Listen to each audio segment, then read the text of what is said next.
యొప్తా జీవితంలో ఏం జరిగింది, దేవుడు ఏర్పరచుకున్నాడా, సరే ఏర్పరచుకుంటే ఎలాగ వాడుకున్నాడు ఆయనను, ఆయన దేవుడి కోసం ఏం చేశాడో ఆయన గురించి ఈరోజు మనం తెలుసుకుందాము.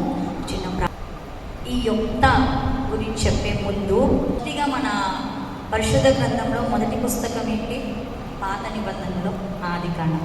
సో ఆదికాండంలో ఉన్న క్యారెక్టర్స్ చెప్తారా? ఫస్ట్ ఆదాము, అవ్వ, వాళ్ళ కుమారులు కయ్యను, హేబేలు, తర్వాత సేతు, ఈనోష్, తర్వాత గట్టిగా ఇంకా హానోకు మర్చిపోయినారా? దేవుడు నడిచిన వ్యక్తి 365 years బతికాడు కదా. సో దాని తర్వాత సో అలాగా వంశావళి వస్తూ మనకి నెక్స్ట్ జలప్రలయం వచ్చింది కదా. నోవా తాతలు అప్పుడే అబ్రహాం దగ్గర పోయినాం. నోవా వాళ్ళు ఎంతమంది రక్షించబడ్డారు? వాళ్ళ ఫ్యామిలీలో ఎంతమంది? నోవా వాళ్ళ భార్య, నోవాకి ఎంతమంది పిల్లలు? 3. పేర్లు గుర్తున్నాయా? షేము, నాము, యాపెతు, తర్వాత వాళ్ళ సత్యమణి వాళ్ళ భార్య. సో మొత్తం 8 మంది. వాళ్ళతో పాటు యానిమల్స్ కూడా కదా సేవ్ అయినారు కదా. సో దాని తర్వాత నోవా తర్వాత ఎవరు వస్తారు మనకు? అబ్రహాం వస్తారు కదా. అబ్రహాము, సారా, వాళ్ళ సంతానము ఇస్సాకు నుండి ఇస్సాకు భార్య పేరు ఒకసారి రికాల్ చేసుకుంటాం. భార్య పేరు రెబెక్కాకి ఎంతమంది వాళ్ళ పిల్లలు? 4 మందా?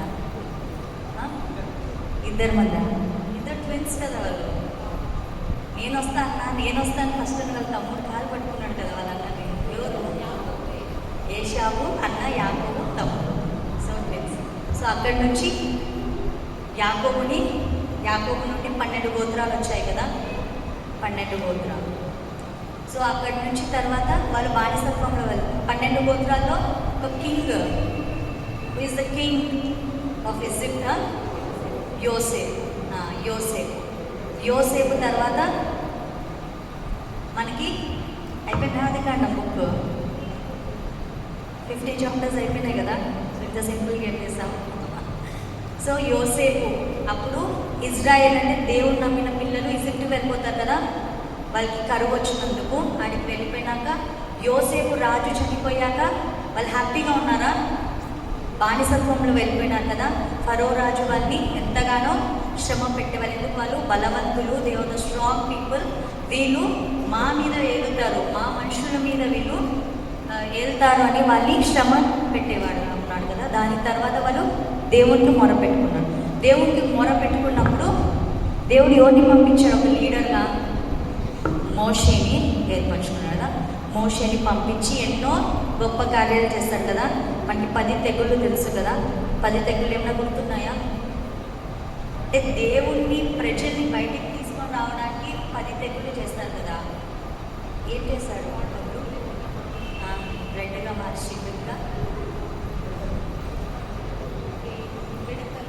మిడతలు, కప్పలు, తర్వాత వడగండ్లు, పేన్లు, తర్వాత దద్దులు, అవన్నీ ఎంత హారబుల్గా అయినా కూడా ఫరో వదిలిందా? లాస్ట్ చివరిగా దేవుడు వాళ్ళ కుటుంబంలో మొదటి సంతానాన్ని చంపేస్తాడు. ఫస్ట్ బాండ్ని అల్కిల్ అన్నప్పుడు ఫరో ఇంట్లో మొదటి కుమారుడు చనిపోయినప్పుడు అప్పుడు ఫరో దేవుడు అంటే భయం వచ్చింది ఫరోకి. వెళ్ళిపోయినాక అయినా ఫరో వదిలేసిండా? అంటే ఎంత క్రూరుడు చూడు, తన హృదయం ఎంత కఠినంగా ఉంది. అయినా వెళ్తున్నప్పుడు వాళ్ళ ఎర్ర సముద్రం దేవుడు 2 పాయలుగా చీల్చేశాడు కదా. వాళ్ళు బయటికి వెళ్ళిపోవడము, వీళ్ళు లోపల రావడం వాడు క్లోజ్ చేసేసింది ఎర్ర సముద్రం.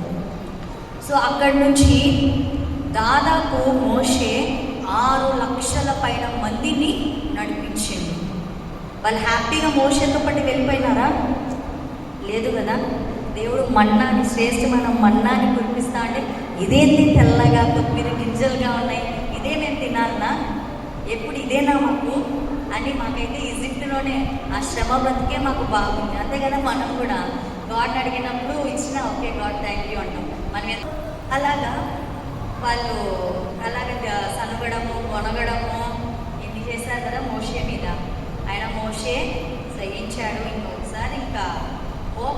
తట్టుకోలేక దేవుడు మాట్లాడమంటే కొట్టేసింది కదా, కొట్టేసింది. కానీ దేవునికి అప్పుడు మోషే మీద కోపం వచ్చేసి మోషేతో అన్నాడు, మోషే దేవుడు వాళ్ళకి ఇజ్రాయెల్కి ప్రామిస్ చేస్తాడు కదా ఏ దేశానికి పంపిస్తానని. కానాను దేశం. ఎలాంటి దేశం అంట? పాలు తేనెలు అంటే ప్రవహించే దేశం, అంత మంచి దేశం.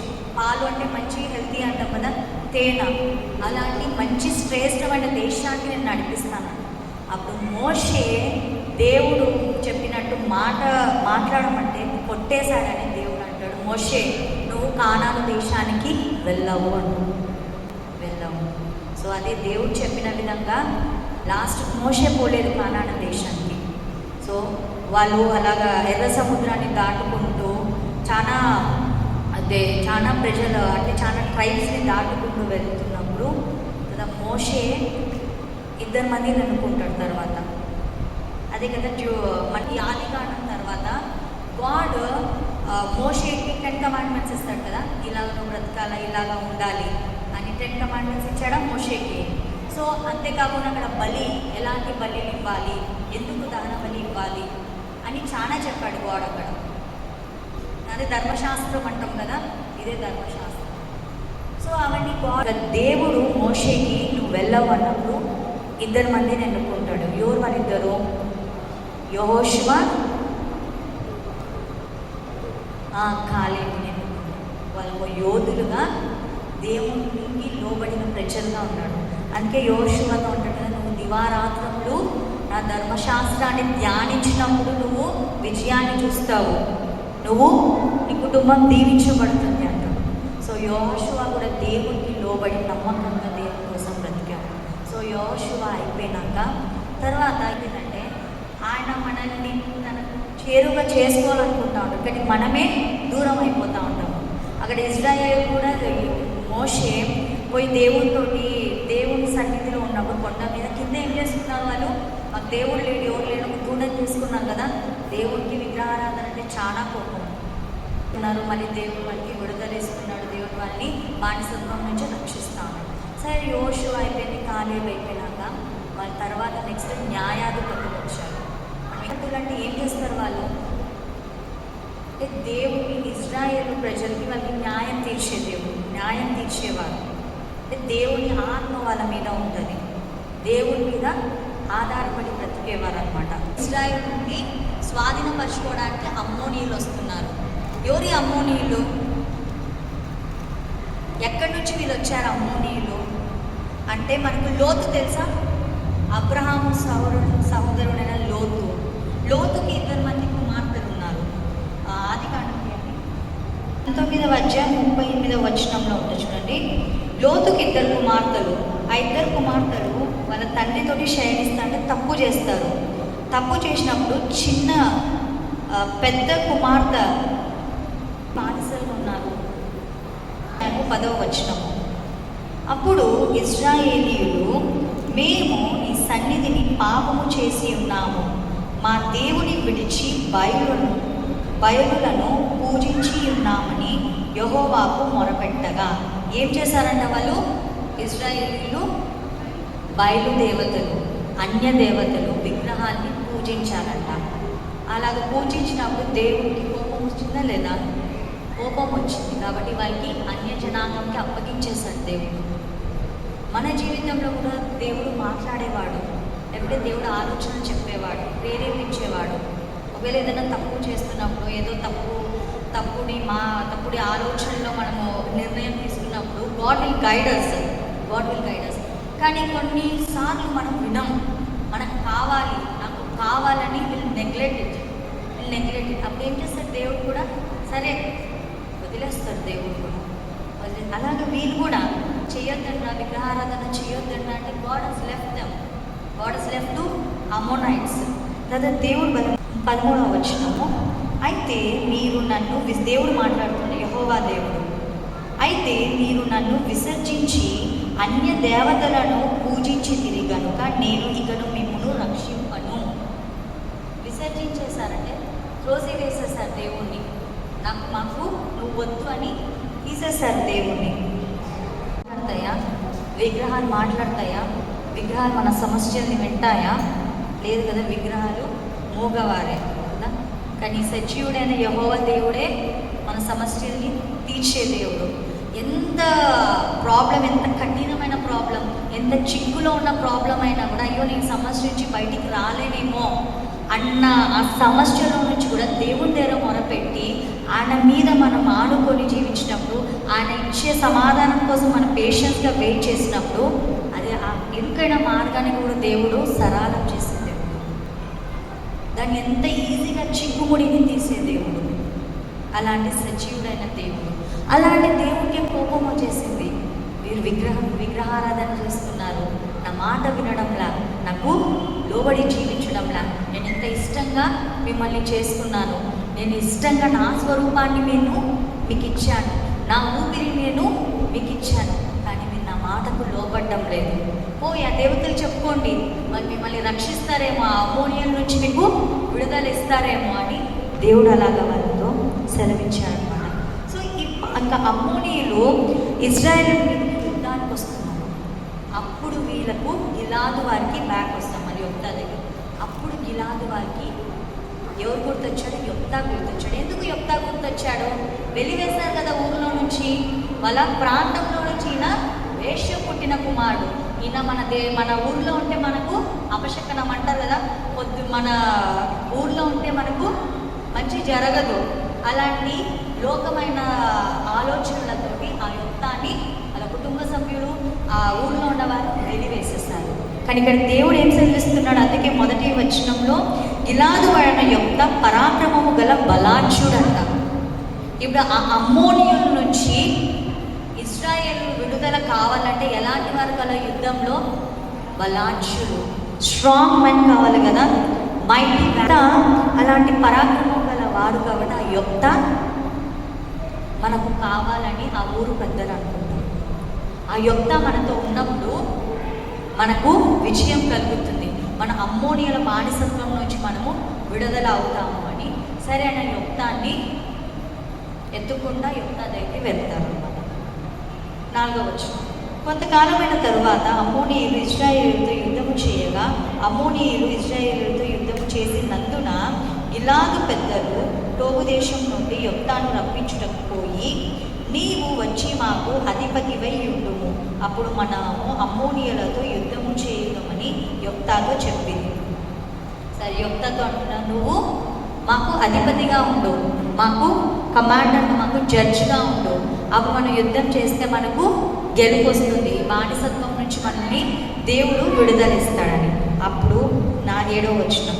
అందుకు యొప్తా, మీరు నా యందు పగబట్టి నా తండ్రి ఇంట నుండి నన్ను తోలివేసితిరే, ఇప్పుడు మీకు కలిగిన శ్రమలో మీరు నా యందుకు రానేలా అని గిలాదు పెద్దలతో చెప్పాను.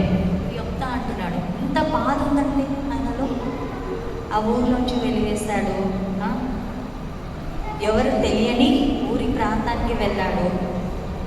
నన్ను వెలివేశారు కదా మీరంతా, పెద్దలు, ఊరికి పెద్దలు వెలివేశారు కదా. వెలివేసిన వారు వచ్చి మళ్ళీ నన్ను అడుగుతున్నారే, రామని, నన్ను అధిపతిగా ఉండమని అడుగుతున్నారే. బైబిల్లో ఉంది, సామెతల గ్రంథము 11వ అధ్యాయము 12వ వచనంలో, తన పొరుగు వారిని తృణీకరించువాడు బుద్ధి లేనివాడు, వివేకి అయిన వాడు మౌనంగా ఉండును. ఏమంట? తన పొరుగు వారిని తృణీకరించేవాడు ఎలాంటి వాడంట? బుద్ధి లేనివాడంట. ఇక్కడ యొప్తాను కూడా తృణీకరించారు కదా. ఎవరు తృణీకరించారు? ఊరు పెద్దలు తృణీకరించారు, కుటుంబ సభ్యులు తృణీకరించారు. ఊరు పెద్దలు అంటే ఎలా ఉండాలి? జ్ఞానవంతులుగా ఉండాలి కదా. అంటే బుద్ధి లేని వాళ్ళు. ఆయన పుట్టుక పాపము అని ఆయన మర్యాదేవుడు దాన్ని వెలివేసింది. మనం కూడా ఎంతమంది త్రోసి వేసేసామేమో ఆలోచించుకుందాం. ఏదో మన స్వార్థం కోసము వాడిని త్రోసి వేసేసామేమో, వీళ్ళు వేస్ట్లే అన్నామేమో. మనం కూడా కొన్ని సమయాల్లో మనల్ని కూడా త్రోసి వేసేసిన వాళ్ళు ఉన్నారు కదా మన జీవితంలో. కానీ దేవుడు నమ్మిన బిడ్డలుగా దేవుడు ఏమంటున్నాడు? మనము బుద్ధి కలిగిన వారిగా ఉండాలి. ఎవరిని త్రోసి వేయొద్దండి. ఎవరిని త్రోసివేయద్దండి, తృణీకరించొద్దండి. మనం కూడా బుద్ధి కలిగి జీవించాలని దేవుడు మనతో మాట్లాడుతున్నాడు. అలాగున్నాక సరే, నేను మీ ఇలాగూ వారికి నేను పెద్దగా ఉండాలని కోరుకుంటున్నాను కదా యుద్ధంలో. సరే ఓకే అంటారు. సరే నేను వస్తాను, నేను మిమ్మల్ని అందరినీ నడిపిస్తా అంటాను. 9వ వచనం చదువుదాం. అందుకు యొప్తా, అమ్మోనీయులతో యుద్ధము చేయుటకు మీరు నన్ను గిలాదుకు తిరిగి తీసుకొని పోయిన మీదట యెహోవా వారిని నా చేతికి అప్పగించిన యెడల నేనే మీకు ప్రధానుడవుతాను అని వచనం చూద్దాము. యెహోవా ఆత్మ యొప్తా మీదికి రాగా అతడు గిలాదులోను మనష్షేలోను సంచరించుచు గిలాదు మిస్పేలో సంచరించి గిలాదు మిస్పే నుండి అమ్మోనీయుల యొద్దకు సాగెను. అప్పుడు యొప్తా యెహోవాకు మొక్కుకొనెను. సో దేవుని ఆత్మ యొప్తా మీదకి వచ్చిందంట. యొప్తా మీదకి వచ్చినాక దేవుడు ఏమంటాడు? దేవుడు నేను నీకు విజయం ఇస్తాను, నేను నీకు అమ్మోనీయుల మీద నీకు విజయం ఇస్తాను. విజయం ఇస్తాను అన్నప్పుడు వెంటనే యొప్తా ఏం చేస్తాడంటే ఇక్కడ ఒక మొక్కుబడి తీసుకుంటాడు. అప్పుడు యొప్తా యెహోవాకు మొక్కుకొనెను. ఎట్లనగా, నీవు నా చేతికి అమ్మోనీయులను నిశ్చయముగా అప్పగించిన ఎడల నేను అమ్మోనీయుల యొద్ద నుండి క్షేమముగా తిరిగి వచ్చినప్పుడు నన్ను ఎదుర్కొనుటకు నా ఇంటి ద్వారం నుండి బయలుదేరి వచ్చునదేదో అది యెహోవాకు ప్రతిష్ఠితమగును, మరియు దహన బలిగా దాన్ని నర్పించేదన నేను. దేవుడు యొప్తాకు ఇజ్రాయెల్ మీద విజయం ఇస్తాను. సరే అయిపోయింది కదా, అడిగి విజయం ఇస్తాను, ఓకే కదా. కానీ ఈ ఒక్క ఎగ్జైట్ అయిపోయి ఏం చేస్తాడంటే, దేవా మళ్ళీ ఆడేమంటాడు ఆయన, నువ్వు కన్నా నాకు విజయం ఇస్తే నన్ను ఎదుర్కొనడానికి నా ఇంట ద్వారము నుండి బయలుదేరి వచ్చేది లేదు, అది యెహోవాకు ప్రతిష్ఠితమగును, మరియు దహన బలిగా నేను అర్పిస్తాను. ఇక్కడ నుంచి ఇంట్రెస్టింగ్ ఉంటుంది. ఎవరికి బోర్ కొట్టించినానా యొప్తాకి. కానీ యొప్తా ఓకే ఉండొచ్చు కదా. తర్వాత యొప్తా ఏమంటాడు, అవునా గాడ్, నువ్వు కన్నా నాకు నిజంగా నాకు విజయం ఇస్తే నేను నా ఇంట్లో నుంచి వచ్చిన దాన్ని నేను దహన బలిగా ఇస్తాను, లేక ప్రతిష్ఠిత చేస్తాను అంటాడు. సరే, మనం కూడా ప్రామిస్ చేస్తూ ఉంటాం కదా, దేవా నేను ఎగ్జామ్లో పాస్ అయితే నేను ఇప్పిస్తాను, ఇంకా దేవా నేను అమ్మాయిని కోరుకుంటున్నా, నేను ఫాస్టింగ్ ఉంటాను, నాకు ఈ దేవా యూత్ చేస్తూ ఉంటాం కదా. అమ్మోనీయుల మీద యుద్ధానికి వెళ్ళాడు. ఎవరు? యొప్తా, ఇజ్రాయేల్ కమాండర్. వెళ్ళినాక ఇప్పుడు దేవుడు ఒక ప్రామిస్ చెప్తే చేస్తాడు కదా, ఖచ్చితంగా చేసే దేవుడు చెప్పిన విధంగా యొప్తాకి విజయం వచ్చింది. ఇజ్రాయేల్ బానిసత్వం, వాళ్ళు ఎన్ని ఇయర్స్ ఉన్నారంటే 18 ఇయర్స్ ఉన్నారంట బానిసత్వంగా. 10వ అధ్యాయంలో ఉంటుంది. ఆ బానిసత్వంలో నుంచి దేవుడు వాళ్ళకి విజయం వచ్చింది. సో హ్యాపీగా యొప్తా హ్యాపీగా ఒక అన్య స్త్రీ పుట్టిన వాడిని త్రోసివేసేశారు. కానీ దేవుడు నన్ను నిలబెట్టాడు, ఇజ్రాయేల్ నన్ను నిలబెట్టి ఒక న్యాయాధిపతిగా నిలబడి విజయం ఇచ్చాడు. ఎంత సంతోషంగా యొప్తా అది ఇంటికి తిరిగి వెళ్తున్నప్పుడు యొప్తాకి ఒక కుమార్తె ఉందన్నమాట. కుమారులు లేరు, ఒకటే ఒక కుమార్తె. ఆ కుమార్తె ఎంత సంతోషంతో మా తండ్రి విజయంతో తిరిగి వస్తున్నాడు, ఎంత సంతోషంతో తను తన ఇంటికి వచ్చినప్పుడు అతని కుమార్తె తంబురలతోనూ నాట్యముతోనూ బయలుదేరి అతనిని ఎదుర్కొనేను. ఏమంట? మా నాన్న విజయంతో వస్తుంది. ఇజ్రాయేల్ ఎంతమంది జనాంగం, వారి మీద నాయకుడుగా ఉన్నాడు మా నాన్న, విజయంతో వస్తున్నాడని ఎంత సంతోషంతో నా తమ్ముళ్ళతోనూ నాట్యముతోనూ తను వాళ్ళ డాడీని ఎదుర్కోవడానికి వస్తా ఉన్నమాట. అలాగా అక్కడే నెక్స్ట్, ఆమెగాక అతనికి మగ సంతానమే కానీ ఆడు సంతానమే కానీ లేదు, ఒకటే ఒక కుమార్తె యొప్తాకి.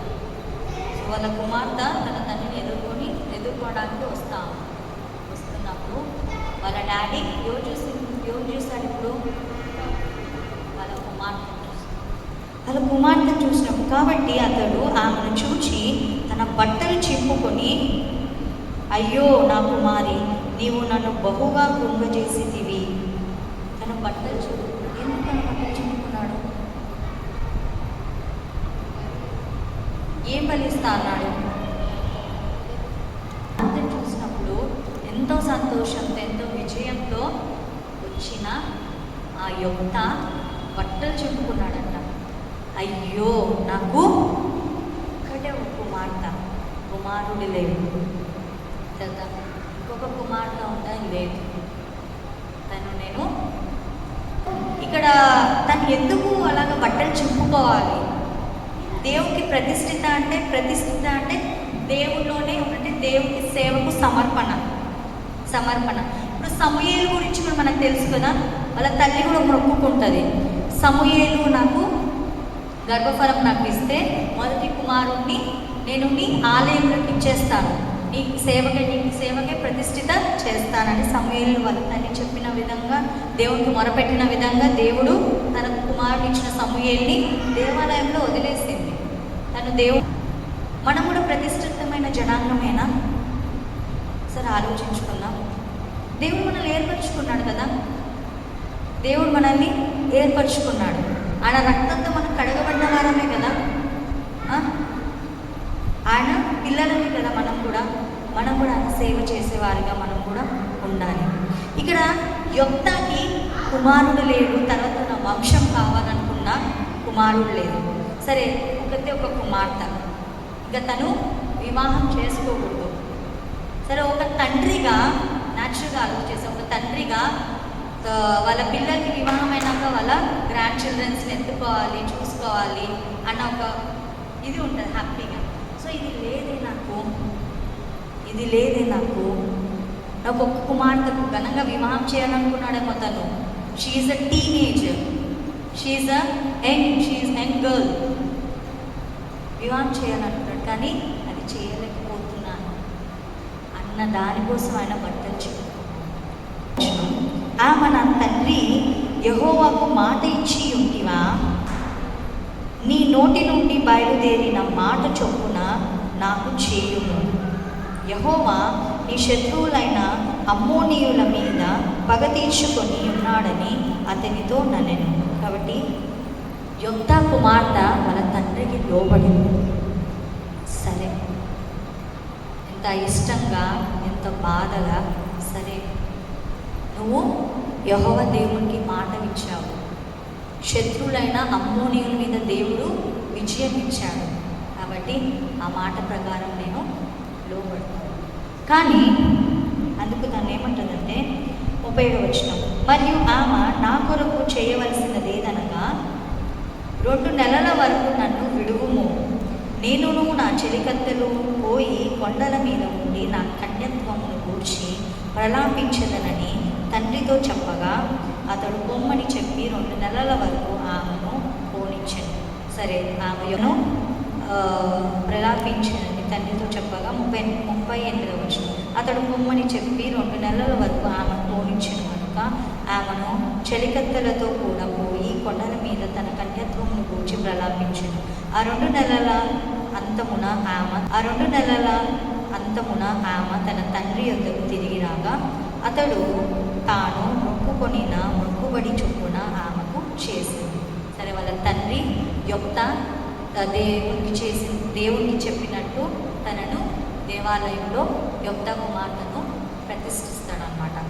దేవుని సేవలో నువ్వు ఉండాలి, దేవుని ఆలయంలో నువ్వు ఉండాలి అంటూ. 40వ వచనం, ఆమె పురుషుని ఎరగనే లేదు. ప్రతి సంవత్సరంన ఇశ్రాయేలీయులు కుమార్తెలు 4 దినములు గిలాదు దేశస్థులైన యొప్తా కుమార్తెను ప్రసిద్ధి చేయుట కలుగు. సో ఇంత త్యాగం చేసింది ఈ యొప్తా కుమార్తె. తండ్రి మాట లోబడింది, తండ్రి మాటకు విధేయుడై తను పరిశుద్ధంగా జీవించడానికి దేవునికి లోబడి జీవించింది. కాబట్టి తనను ప్రతి సంవత్సరం 4 దినములు తనను గణపరిచేవాళ్ళంట, ప్రసిద్ధపరిచేవాళ్ళు. ఇలాగా యొప్తా చేసుకున్న అలాగా ఈ యొప్తా దేవుణ్ణి ఆత్మతో నింపబడి తర్వాత తను ఎఫ్రాయిముల మీద కూడా యుద్ధానికి వెళ్ళి అలాగా దేవుని కృప ద్వారా తనకు దేవుని యుద్ధం మీద విజయం పొందాడనమాట. అలాగ ఆయన 6 సంవత్సరాలు సమాధానంగా ఒక న్యాయాధిపతిగా ఇజ్రాయేలుకు ఉన్నాడు యొప్తా. మరి ఇలాంటి యొప్తాని పౌలు కోట్ చేస్తూ హెబ్రీ పత్రిక 11వ అధ్యాయం 32వ వచనం చదవండి. అతను ఏమి చెప్పుదురు? గిద్యోను, బారాకు, సంసోను, యొప్తా, దావీదు, సమూయేలును వారిని గురించి. విశ్వాసుల వీరుల్లో యొప్తా పేరు కూడా దేవుడు పెట్టాడన్నమాట. హెబ్రీ పత్రిక ఇదే. అక్కడ సంసోను,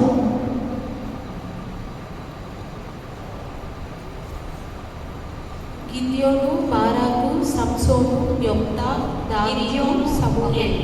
గిద్యోను ఒక న్యాయాధిపతి, సంసోను వాళ్ళు యొప్తా కూడా విశ్వాస వీరుల్లో దేవుడు చేర్చబడ్డాడు.